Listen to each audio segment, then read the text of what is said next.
नमस्कार विद्यार्थी मित्रांनो, इराण एक बहुआयामी संकट आणि भारताशी त्याचे नेमके संबंध काय होते या संदर्भाबद्दलची चर्चा करू। यामध्ये इतिहास, भूगोल, जागतिक राजकारण या बाबतीमधलीची माहिती ही आपण या व्हिडिओच्या माध्यमातून समजून घेऊ।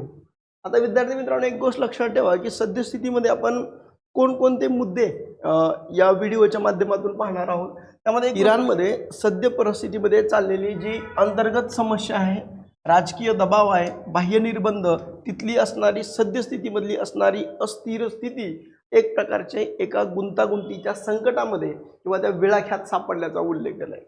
त्याच्यामध्ये सर्वात महत्त्वाचा भाग लक्षात ठेवा की त्याची सद्यस्थिती नेमकी काय, त्याचे आंतरराष्ट्रीय निर्बंध काय, त्याचे मित्र देश कोण आहेत, त्याचे शत्रू देश कोणते आहेत आणि कोणत्या देशाशी त्याचे संबंध हे तणावपूर्ण आहेत आणि त्याचबरोबर भारताबरोबरचे संबंध हे इराणचे नेमके कशा पद्धतीचे आहेत या सर्व मुद्द्यांमध्ये आपण या आजच्या व्हिडिओमध्ये चर्चा करणार आहेत।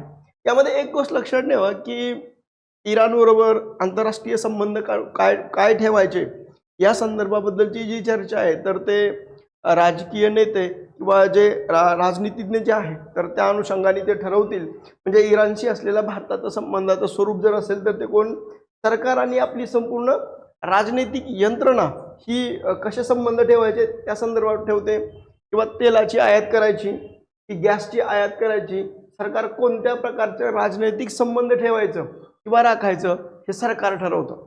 परंतु एक गोष्ट लक्षात ठेवा की एका सामान्य माणसाला, भारतीय नागरिकाला पर्शियन भाषा आणि इराणी संस्कृतीबद्दल जी एक प्रकारची मनापासूनची एक ओढ ही आपल्याला दिसते आणि इराणमध्ये आता सध्या नेमकं काय आहे हे समजून घेण्यासाठी आपलं एक अत्यंत अनिवार्य गोष्ट ही आपल्याला त्याच्यामधून जाणवते। आता लक्षात घ्या की आपण इराणबरोबरचा संबंध जोडतोय तर थोडंसं आपण पाठीमागं जाऊया। लक्षात ठेवा की इराणी शब्द ज्याला आपण चेहरा, गम, खुशी, दिल, जान हे जे शब्द आहेत हे मूळतः फारसी भाषेतले आहेत, पण ते भारतीय रीतिरिवाजांमध्ये एक रूप झाल्याचा उल्लेख दिसतोय। म्हणजे यामध्ये जर लक्षात ठेवा की जसं की समोसा आहे, पुलाव आहे, बिर्याणी आहे, हे लोकप्रिय पदार्थ देखील हे इराणी संस्कृतीमधून भारतात आले आणि आपल्या दैनंदिन जीवनाचा एक अविभाज्य घटक हे शब्द आणि हे पदार्थ बनल्याचा उल्लेख आपल्याला करता येईल। आता लक्षात ठेवा की हे जरी असलं तरी एक भूराजकीय तणाव समजून घेण्यापूर्वी आपल्याला भारतातल्या हजारो वर्षापूर्वीचा असणारा सांस्कृतिक आणि एक भाषिक प्रभाव ओळखण्यासाठीचा एक महत्त्वपूर्ण भाग म्हणून आपल्याला इथं लक्षात ठेवा की इराणशी असलेल्या संबंधाची ऐतिहासिक पाळंमुळं आपल्याला सध्याच्या राजनैतिक संबंधामध्ये समजून घ्यायचे आहेत। आणि त्यामध्ये जर बघितलं गेलं की ह्या दैनंदिन जीवनामध्ये जसं की पूर्वीच्या काळामध्ये जर बघितलं की हे दिल्ली सल्तनतचा कालखंड असेल, मुघल कालखंड असेल, जवळजवळ 600-650 वर्षाचा कालखंड जर बघितला गेला तर भारतामधली प्रशासनाची भाषा जी आहे तर ती काय होती किंवा प्रशासकीय भाषा कोणती होती तर ती फारसी भाषा होती।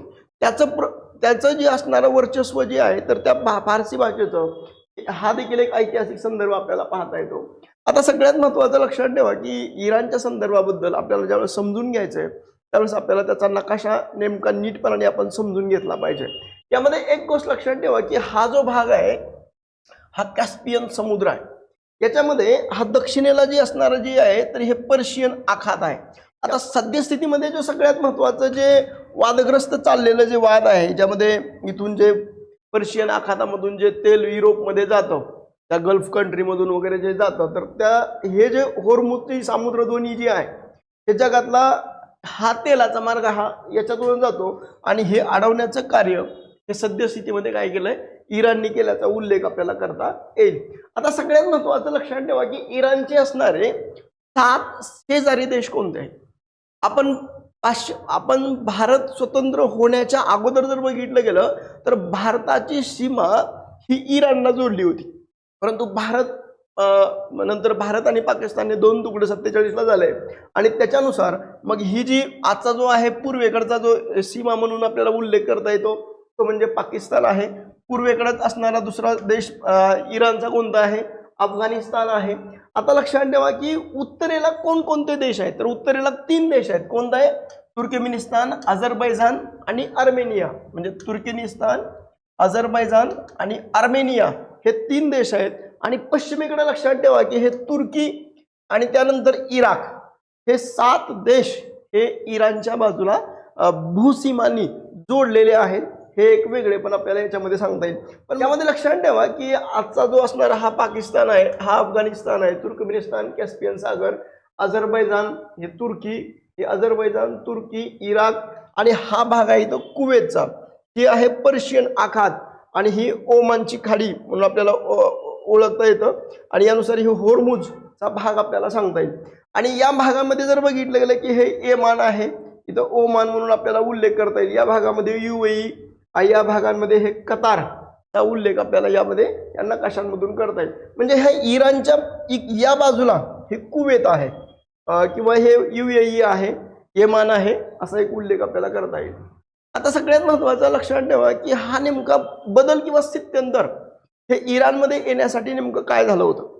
लक्षात ठेवा 1933 मध्ये राजा शहानी त्या काळामध्ये एक स्वाक्षरी केली होती, एक करार केला होता तेलाच्या संदर्भाबद्दलचा.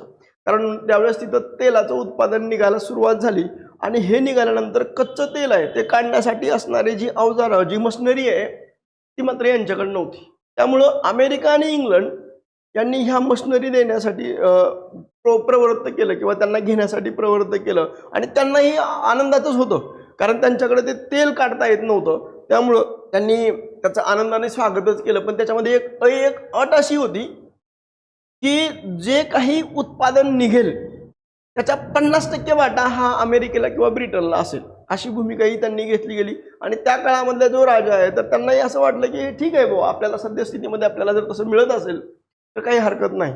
परंतु 51च्या नंतर जर बघितलं की मोहम्मद मोसादेक जे आहेत हे सत्तेवर आले आणि सत्तेवर आल्यानंतर तिथली जनता जी आहे तर ती जनता देखील आता हळूहळू रस्त्यावर उतरायला लागली. त्यानुसार ते असं म्हणायला लागले, देश आमचा आहे, तेल आमचं आहे आणि हे सगळं असताना आपल्याला त्यांना 50% नफा का द्यायचा आहे. मग एक वेळ अशी आहे की देश आपला आहे, तेल आपला आहे, तर मग मशिनरी त्यांच्या आहेत म्हणून 50% द्यायचं ना का. तर मग 50% जर मशिनरीसाठी म्हणून जर द्यायचं असेल तर मग आपण काय केलं पाहिजे, तर मग आपण मशिनरी विकत घेऊया, अशी एक प्रकारची चळवळ ही यांच्या काळामध्ये सुरुवात झाली. आता ह्या 2 देशांनी, इंग्लंड आणि अमेरिकेला मात्र त्यांचं एक वैशिष्ट्य असतं की ते म्हणजे त्यांना सत्तेमध्ये जर मिळवायची असेल तर ते मग दुसऱ्या देशांमध्ये, 2 देशांमध्ये भांडणं लावण्याचं कार्य करतात. म्हणजे भारत जर एखादी शस्त्रास्त्र खरेदी करत नसेल तर मग ते पाकिस्तानला विकायची आणि पाकिस्तानला जर विकली तर मग आपल्याला त्याला डिफेन्स करायचं म्हणून आपल्याला ती घ्यावी लागतात. म्हणजे अशा पद्धतीचं एक वातावरण तयार करतात. मग या पद्धतीने जर बघितलं गेलं तर यांनी मात्र याला विरोध दर्शवला गेला. त्यानुसार त्यांनी मग यांच्या नंतरच्या सत्तेमध्ये आलेले लोक आहेत तर त्यांच्या विरोधामध्ये मग घुसपैठी सोडायला सुरुवात केली, एक प्रकारची आंदोलनं करायला सुरुवात केली गेली. आणि नंतरच्या काळामध्ये हे मोहम्मद रजा पहलवी हे त्यांच्या विचारसरणीचे हे सत्तेवर आले.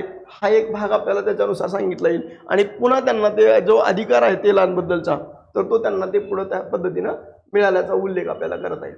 आता लक्षात ठेवा की 1979ची जी क्रांती आहे ही सामाजिक स्वातंत्र्याचा एक प्रकारचा आस्था आहे, असा एक उल्लेख आपल्याला करता येईल. म्हणजे इराणची जी पाळंमुळं आहे तर ती मागं जाण्याचं मूळ कारण नेमकं काय किंवा कशा पद्धतीनं तो मागं जातो या संदर्भाबद्दल जर बघितलं गेलं, 79च्या क्रांतीपूर्वी जर बघितलं गेलं की हिजाब घालणं हे ऐच्छिक होतं. महिला क्रीडा क्षेत्रात सक्रिय होत्या. इव्हन महिलांचा फुटबॉल संघ देखील त्या काळामध्ये अस्तित्वात होता. स्टेडियममध्ये सामने पाहण्याची देखील मुभा होती. पण नंतरच्या टप्प्यामध्ये मात्र सार्वजनिक ठिकाणी हिजाब घालणं हे अनिवार्य केलं. महिलांच्या मूलभूत अधिकारावर पद्धतशीर अशा पद्धतीचे निर्बंध घालणे, स्टेडियमवर बंदी आणि नियमांचं उल्लंघन केल्यानंतर त्यांना कठोर शिक्षा, अशा पद्धतीचं हे नंतरच्या काळामध्ये आलं. म्हणजे देशाच्या निम्म्या लोकसंख्येला अधिकार हा हिरावून घेणं की इराणच्या अंतर्गत शांतता प्रस्थापित होणं हे अलीकडच्या काळामध्ये हे अशक्य झालं. म्हणजे ह्या सामाजिक बंडापूर्वी जर बघितलं गेलं तर 1979 पूर्वी या महिलांची एक प्रकारे काय होती, एक फुटबॉल संघ होता, असा एक आपल्याला उल्लेख करता येईल. आता लक्षात ठेवा की इराणमधलं सध्याचं बहुआयामी असणारं जे संकट आहे तर ते म्हणजे आर्थिक संकट आहे. त्यांचं जे असणारं रियाल जे चलन आहे त्याची घसरण झालेली आहे. त्याच्यामध्ये ती आता सद्यस्थितीमध्ये जी महागाई आहे तर ती गगनाला भिडली आणि बेरोजगारी देखील आहे.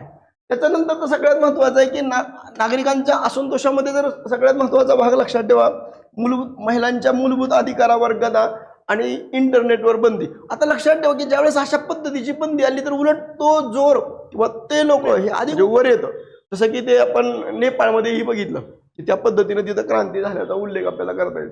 राजकीय भ्रष्टाचाराच्या संदर्भाबद्दल जनतेच्या कल्याणाऐवजी अण्वस्त्र आणि युद्धांवर एक प्रकारे काय केली, पैशाची उधळपट्टी करण्याची भूमिका घेतली गेली. जनतेच्या कल्याण, जनतेच्या कार्यासाठी पैसा न वापरता त्यांनी शस्त्रास्त्र खरेदी करणं किंवा युद्धावर खर्च करणं ही भूमिका त्यांनी घेतल्याचा उल्लेख करता येईल.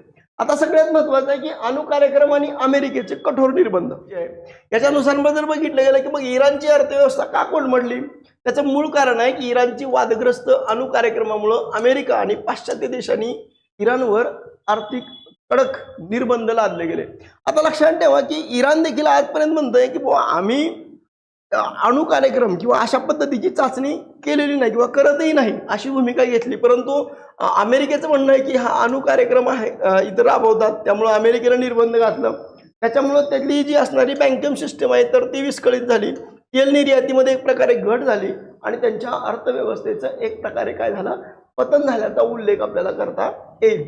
आता सगळ्यात महत्वाचं की भूराजकीय शत्रू आणि आंतरराष्ट्रीय निर्बंधामध्ये जर बघितलं गेलं, अमेरिकेने लादलेले जे आर्थिक निर्बंध आहेत त्यामुळं इराणची जागतिक वित्तीय प्रणाली जी आहे तर ती एक प्रकारे काय झाली, खंडित झाली. त्याच्यासोबतच असणारा दुसरा देश आहे तो म्हणजे इस्रायल. ह्या इस्रायलचा अण्वस्त्र कार्यक्रमामुळं इस्रायलला त्याच्या अस्तित्वाचा एक धोका वाटतो की म्हणजे दोन्ही देशांपासून एक प्रकारचं कोल्ड वॉर टाईपचं म्हणजे युद्ध, शाडो युद्ध अशा टाईपचं सुरू झालंय. आणि त्याच्यामध्ये युरोपियन युनियन जे आहे त्यांनी यांची देखील व्यापाराची इच्छा असून देखील मानवाधिकाराचं उल्लंघन आणि अण्वस्त्र हट्टामुळे युरोपियनांनी देखील इराणपासून अंतर हे राखल्याचा उल्लेख आपल्याला करता येईल. म्हणजे एक राजकीय संघर्ष कोणाकोणाबरोबर आहे, अमेरिकेबरोबर आहे, इस्रायल बरोबर आहे आणि युरोपियन युनियन बरोबर आहे. म्हणजे हे एक वेगळे पण आपल्याला त्याच्यामध्ये सांगता येईल. आता सगळ्यात महत्वाचं इराण आणि पाश्चिमात्य देशांचा संघर्ष हा जुनाच आहे. याच्यामध्ये अमेरिकेला ज्यावेळेस आर्थिक कठोर निर्बंध लादले गेले त्यावेळेस अमेरिकेला इराण हा मोठा सैतान मानतो, तर इस्रायलला छुप्या युद्ध करतोय आणि याच्या संदर्भाबद्दल ह्या इराणला छोटा सैतान असा उल्लेख देखील या दोन देशाच्या संदर्भाबद्दल, म्हणजे हा मोठा सैतान आणि हा छोटा सैतान अशी म्हणण्याची भूमिकाही त्यांची आहे. आता सगळ्यात महत्त्वाचं लक्षात ठेवा की या इराणच्या संदर्भाबद्दलचं जागतिक जाळं निर्माण केल्यानंतर यांचे मित्र देश कोणते आहेत आणि शत्रू देश कोणते आहेत. तर लक्षात ठेवा की मित्र देशांमध्ये रशिया, चीन, सिरिया आणि व्हेनेझुला हे इराणचे मित्र देश आहेत. रशिया हा लष्करी आणि तांत्रिक सहकार्य करतो. त्याचबरोबर चीन आहे, चीनची आर्थिक मोठी गुंतवणूक तिथं आहे आणि तेल तिथून ते आयात करतात. आणि अलीकडच्या काळामध्ये देखील त्यांनी सांगितलं की इराणने देखील आता घोषित केलं सद्यस्थितीमध्ये त्या ओमानच्या ह्याच्या खाडीतून जर तुम्हाला हॉर्मुझच्या खाडीतून जर तुम्हाला तेल घेऊन जायचं असेल, तुम्ही चीनीमधल्या चलनामध्ये जर तुम्ही ते तेल घेत असाल तर तुमचं ते जहाज जाऊ दिलं जाईल. म्हणजे जी पेट्रो डॉलर सिस्टम आहे अमेरिकेची, जे डॉलरमध्येच जे काही आहे व्यवहार झाला पाहिजे, ही जी भूमिका आहे याला कुठंतरी एक आव्हान देण्याची भूमिका ही याच्यामधून दिसते. सिरिया आणि व्हेनेझुलामध्ये जर बघितलं गेलं की पाश्चात्य विरोधी विचारसरणी आणि धोरणात्मक भागीदारी ही त्यांची आहे. त्यामुळे हे रशिया, चीन आणि सिरिया आणि व्हेनेझुला हे त्यांचे मित्र देश म्हणून आपल्याला उल्लेख करता येईल. आणि शत्रू राष्ट्रांमध्ये जे लक्षात ठेवा की अमेरिकेनं कठोर निर्बंध लादले गेले. कशामुळे लादले? अणु कार्यक्रमाला विरोध केला म्हणून हा त्यांचा विरोधक आहे. इस्रायल जो आहे तर तो अणु कार्यक्रमामुळे धोका आणि छुपा युद्ध आहे त्यामुळे तो विरोधक आहे. सौदी अरेबियामध्ये प्रादेशिक वर्चस्वाची लढाई आहे. आता इराणमधले जे लोक आहेत तर ते शिया आहेत आणि सौदी अरेबियामधले जे लोक आहेत तर ते सुन्नी आहेत. मग तो शिया सुन्नी जो वाद आहे तर तो पारंपरिक जुनाच आहे म्हणून ते देखील विरोधक आहेत. युरोपियन युनियन का विरोधात आहे तर मानवाधिकाराचं उल्लंघन आणि अणुधोरणामुळं यांच्यामध्ये एक प्रकारचा काय दुरावा आहे असं आपल्याला सांगता येईल. आता ॲक्सिस ऑफ रेजिन्स म्हणजे छुपा युद्धाचं जाळं हे इराण करतं. म्हणजे अमेरिका आणि इस्रायलशी डायरेक्ट युद्ध नाही करायचं, मग काय करायचं तर एक आपल्या प्रॉक्सी नेटवर्कचा वापर करून मध्य पूर्वेत आपला एक प्रकारचा काय करायचा प्रभाव वाढवायचा. मग काय करायचं, सिरिया आहे, सिरियामध्ये असद सरकारचा एक समर्थक गट आहे, त्याला मदत करणं, त्याला निधी आणि शस्त्र देणं. इराकमध्ये शिया मिलिशिया आहे, यांना मदत करणं म्हणजे निधी देणं. दुसरं हे पॅलेस्टाईन आहेत, पॅलेस्टाईनमध्ये असणारे जे हमास आहे तर त्या हमासला निधी आणि शस्त्र देणं हे कार्य करतं. येमेनमध्ये असणारे हुती हे बंडखोर आहेत तर त्यांना आर्थिक सहकार्य करणं. लेबनॉनमध्ये असणारे जे हिजबुल्ला आहेत तर त्यांना आर्थिक सहकार्य करणं, म्हणजे इराण हा डायरेक्टली न लढता यांना शस्त्रास्त्र किंवा निधी देणं, मदत करणं आणि त्यांना ते त्यांच्या विरोधामध्ये उभं करणं, अशी एक भूमिका आपल्याला इराणची त्यामध्ये दिसते. आता लक्षात ठेवा की प्रादेशिक वर्चस्वाची लढाई आणि त्याच्यामध्ये असणारं जे सौदी अरेबिया आणि इस्रायल, याच्यामध्ये ह्या दोघांमध्ये देखील जर बघितलं की जसं आपण आता उल्लेख केला, एक धार्मिक संघर्ष आहे. शिया इराणमध्ये आहेत आणि सुन्नी सौदीमध्ये आहेत. इराण हा अरब लीगचा भाग नाही. त्याचं मूळ कारण अरब लीगचा भाग नसण्याचं कारण काय, त्याची भाषा ही अरबी नाही, म्हणजे इराणची भाषा ही फारसी आहे, सौदीची भाषा ही कोणती आहे, अरबी आहे. तर त्यानुसार जर बघितलं गेलं हे त्याचा भाग नाही. इस्रायल जो आहे तर इस्रायलला अण्वस्त्राचा धोका वाटतो म्हणून तो विरोध करतो आणि दोन्ही देशांमध्ये अनेक दशकांपासून एक प्रकारचं युद्ध हे चालू आहे असं एक आपल्याला सांगता येईल. आता सगळ्यात महत्त्वाचं लक्षात ठेवा की भारत आणि इराण यांचे नेमके संबंध कसे होते. जसं ऋग्वेदामधले जे संस्कृत भाषेमध्ये आणि पारसीमधला धर्मग्रंथ अवेस्ता यांच्यामध्ये विलक्षण साम्य आपल्याला त्याच्यामध्ये दिसतं. किंवा पारसीमधला सचा उच्चार करत असून ज्यातून सिंधू जी आहे तर त्याच्यातून हिंदू हा शब्द निर्माण झाल्याचा उल्लेख आपल्याला, म्हणजे सिंधूच्या पलीकडे राहणारे लोक हे हिंदू असा पद्धतीचा एक उल्लेख आपल्याला सांगता येईल. सिंधू संस्कृतीमध्ये जर बघितलं गेलं की हडप्पा आणि मेसोपोटेमिया ज्याला आपण उल्लेख करतो, म्हणजे हडप्पा संस्कृती आणि मेसोपोटेमियन संस्कृती जी 5000 वर्षापूर्वी तिथं उदयाला आली असा एक जो उल्लेख केला जातो, तर यांच्याबरोबरचे एक व्यापारिक संबंध होते. त्याच्यामध्ये यांचे व्यापारी संबंध होते कशावरून ठरवलं गेलं तर तिथं सापडलेली मुद्रा आणि भारतात सापडलेली हडप्पाकालीन मुद्रा ह्या सारख्याच आहेत. मग त्यावरून त्यांचे फार जुने संबंध होते. प्रशासकीय भाषेच्या संदर्भाबद्दल लक्षात ठेवा की दिल्ली सल्तनतचा कालखंड असेल किंवा मोगलांपर्यंत किंवा इंग्रज म्हणजे 1857 पर्यंतचा जर एक भाग बघितला की प्रशासकीय भाषा फारसी ऐवजी आता इंग्रजी करण्याची भूमिका घेतली गेली. ही अधिकृत एक प्रकारची राजकीय भाषा हा प्रभाव आपला इराणियांचा म्हणून आपल्याला जाणवतो. हा एक आपल्याला सांगता येईल. प्राचीन जसं आता उल्लेख केला की धर्मग्रंथांमध्ये उल्लेख आहे, मेसोपोटेमियामध्ये आहे, सुलतान कालखंडामध्ये आहे आणि हा एक प्रकारचा एक सुफी परंपरेचा उगम आणि ताजमहालमध्ये असणारी 4 बाग वास्तुकला जी शैली आहे तर त्याचाही विकास आपल्याला याच्यामध्ये दिसतो. आता ही जी 4 बाग शैली जी आहे जी बाबराच्या काळामध्ये भारतामध्ये आली या स्थापत्य शैलीमध्ये, ही ताजमहालची निर्मिती किंवा बागेची रचना ही 4 बाग अशा पद्धतीचं जी शैली आहे तर ती शैली ही विशेषतः या इराणींचा एक उल्लेख आपल्याला त्याच्यामध्ये करता येईल. किंवा स्तंभ हे गोल आकार त्याच्यामध्ये दिसतात, त्याचे शिलालेख किंवा प्रशासकीय वास्तूंवर एक प्रकारची पर्शियन छाप ही आपल्याला त्याच्यामध्ये दिसते. सुफी आणि भक्तीमध्ये जर बघितलं की इराणमधून आलेली सुफी परंपरा आणि भारतातल्या भक्ती चळवळीत एक प्रकारची एकरूप झाल्याचा किंवा विकसित झाल्याचा उल्लेख आपल्याला करता येईल. आता वास्तुकलेच्या संदर्भाबद्दल जर बघितलं गेलं की ही जी 4 बाग शैली जी आहे तर ती आपण त्याच्यामध्ये घेतली. आता एक गोष्ट लक्षात ठेवा की सम्राट अशोक जो आहे याच्या स्तंभाची रचना आणि शिलालेखांवर शैली ही प्राचीन वास्तुकलेवर एक प्रकारचा प्रभाव हा त्यांच्यावर देखील दिसतो. हे एक वेगळे पण आपल्याला त्याच्यामध्ये सांगता येईल. आता ही जी 4 बाग शैली जे आपण पाहतो की अशा पद्धतीचं जे रचना आहे तर ती आपल्याला या पर्शियनांचा प्रभाव हा आपल्याला त्याच्यामधून दिसून येतो. म्हणून शेवटी आपल्याला एक निष्कर्ष स्वरूपात काय म्हणता येतं की भारत आणि इराणी संबंध केवळ युद्धापुरते मर्यादित नसून कला, वास्तुकला आणि बौद्धिक परंपरेमध्ये एक प्रकारचे खोलवर रुजलेले आहेत असा एक उल्लेख आपल्याला त्याच्याबद्दलचा करता येईल. आता धोरणात्मक स्तंभाच्या संदर्भाबद्दल जर बघितलं गेलं तर भारताने चाबहार बंदर जे आहे हे चाबहार बंदर जे आहे तर हे विकसित केलं. त्याच्यामधला एक सगळ्यात महत्त्वाचा एक मास्टर स्ट्रोक म्हणून आपल्याला उल्लेख काय करता येईल की पाकिस्ताननं भारताला दिलेल्या भूमार्गावरची बंदी ही या भागांमधली जी आहे तर ती बंदी त्यांनी काय केली होती ती लावलेली होती.